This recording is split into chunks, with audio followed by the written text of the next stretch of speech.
Bienvenue dans l'émission Saveurs divines. Cette bonne nouvelle du royaume sera prêchée dans le monde entier pour servir de témoignage à toutes les nations. Alors viendra la fin. Ce pain céleste vous est présenté par Immaculée Niraneza.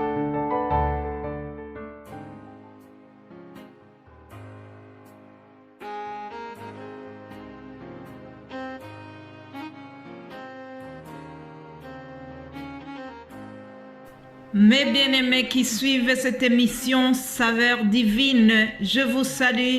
Que la paix et la grâce de Dieu vous soient données de la part de notre Père et du Seigneur Jésus-Christ. Alléluia. J'espère que vous avez passé une belle nuit.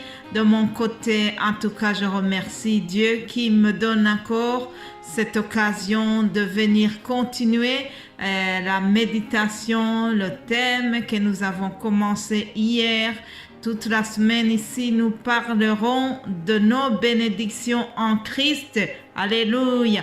Toi qui m'écoutes maintenant, je te souhaite vraiment la bénédiction venant de notre Père Céleste. Continuons en lisant Éphésiens chapitre 1. C'est l'apôtre Paul qui écrit donc aux Éphésiens et commence par le premier verset. Il dit: Paul, apôtre de Jésus-Christ par la volonté de Dieu, aux saints qui sont à Éphèse et aux fidèles en Jésus-Christ, que la paix et la grâce vous soient données de la part de Dieu notre Père et du Seigneur Jésus-Christ. Béni soit le Dieu et Père de notre Seigneur Jésus-Christ qui nous a bénis de toute bénédiction spirituelle dans les lieux célestes en Christ. En lui, Dieu nous a élus avant la fondation du monde pour que nous soyons saints et irréprochables devant lui. Il nous a prédestinés dans son amour à être ses enfants d'adoption par Jésus-Christ, selon le bon plaisir de sa volonté, pour célébrer la gloire de sa grâce dont il nous a favorisés dans le bien-aimé. Alléluia. Voilà, c'est quelques mots que je viens de lire, Éphésiens 1, versets 1 à 6. Nous allons nous limiter ici comme lecture d'aujourd'hui. Alors, dans ce passage que nous venons de lire, Paul commence en se présentant. Il dit son prénom et il souligne qu'il est apôtre de Jésus. Apôtre qui signifie messager. Paul souligne qu'il est messager de Jésus-Christ par la volonté de Dieu. Pourquoi il souligne ça? Il veut montrer que son autorité, son enseignement est basé sur la volonté de Jésus-Christ et la volonté de Dieu. C'est de deux personnes-là que Paul a son autorité. Son autorité est basée sur ces deux personnages. Puis au verset 3, il dit « Béni soit le Dieu ». Il commence par la louange à Dieu. Mais bien-aimés de Dieu, le devoir suprême de toutes les créatures, c'est la louange. Nous devons louer Dieu dans toutes les circonstances. Le psalmiste a dit « Mon âme bénit l'Éternel, que tout ce qui est en moi bénisse son saint nom. » Ah, que tout ce qui respire loue l'Éternel, la nature, les humains, tout le monde, tout ce qui respire loue l'Éternel et nous avons le devoir de louer l'Éternel chaque jour. Et donc, Paul aussi, en écrivant aux Éphésiens, commence par la louange à Dieu. Puis, il va donner cette information qui est le thème de notre semaine ici. Il dira au verset 3, béni soit le Dieu et Père de notre Seigneur Jésus-Christ qui nous a bénis de toute bénédiction spirituelle dans les lieux célestes en Christ. Alléluia. qu'est-ce que nous apprenons de ce verset?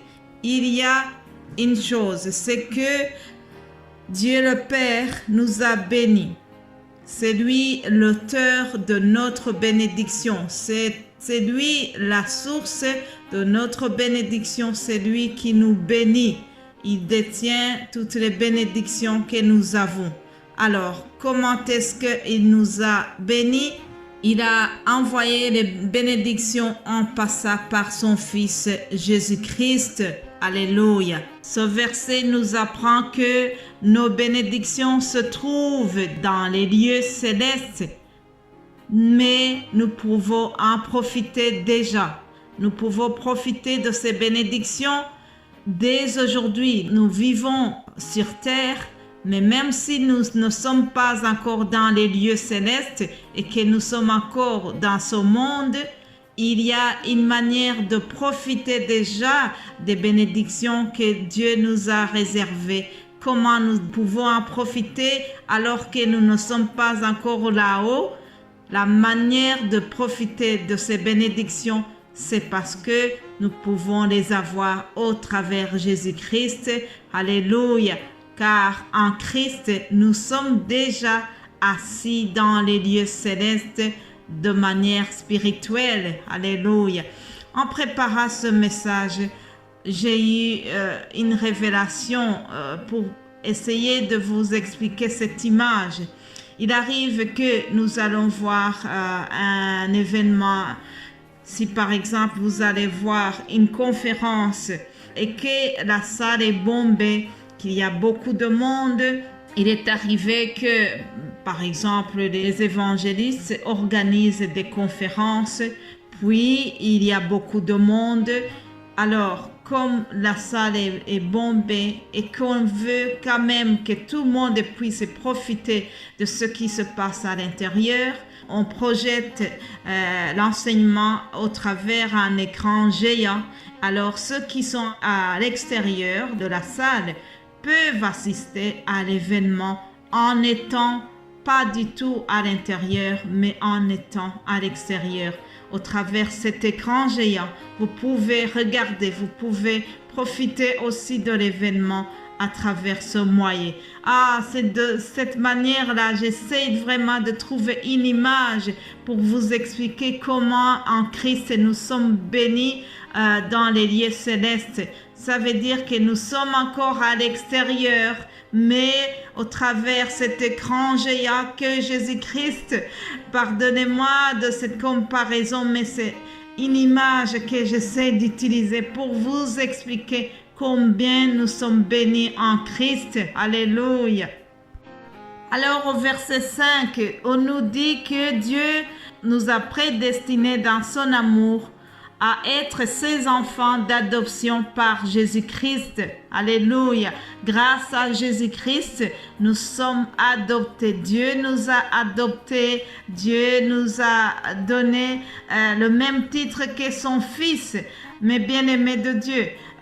Lorsqu'ici dans le monde, les humains adoptent les enfants, ces enfants adoptés ont la chance, ils peuvent hériter au même titre que les enfants naturels. Lorsque tu fais une adoption plénière, ça veut dire que tes enfants, tes propres enfants, auront le même héritage, ils ont les mêmes droits. Les enfants adoptés ont les mêmes droits que tes enfants naturels. Mais il y a une chose, ils peuvent hériter des biens matériels, mais en réalité, ils n'ont pas ta nature parce que vous n'avez pas le même ADN. Donc, ton sang est différent des enfants adoptés. Les enfants adoptifs ne peuvent pas avoir la nature ou l'ADN de leurs parents adoptifs. Mais en Christ, c'est différent, chers amis. Dieu, le Père Céleste, nous a adoptés au travers Jésus-Christ et il a donné plus que nous attendions. Il nous a bénis au-delà de nos attentes. Au lieu d'avoir seulement l'héritage céleste qui nous attend, En plus de cet héritage, Jésus-Christ nous donne sa nature. Au travers Jésus-Christ, Dieu nous a donné sa nature. Jésus-Christ a dit, je suis le cep et mon Père est le vigneron. Ça veut dire que Dieu le Père est le vigneron et Jésus-Christ c'est le cep. Et nous sommes des sarments. Jésus-Christ a dit, je suis le cep, vous êtes des sarments. Celui qui demeure en moi et en qui je demeure porte beaucoup de fruits, car sans moi vous ne pouvez rien faire. Donc, chers amis, par l'adoption que nous avons eue, Dieu nous a adoptés grâce à Jésus-Christ et l'adoption que nous avons nous donne droit à avoir la même nature que Jésus-Christ. Nous avons la même nature que le Fils de Dieu. N'est-ce pas merveilleux, chers amis? Non seulement nous avons un héritage céleste qui nous attend, mais aussi déjà ici dans ce monde, nous avons la même nature que Christ. Alléluia. Lorsque nous sommes en Christ, nous devenons de nouvelles créatures. Je vous souhaite vraiment de porter cette nature de Christ. En portant cette nature de Jésus-Christ, nous aurons droit à ces bénédictions. Passez une excellente journée. Nous allons continuer demain par la grâce de Dieu. Amen.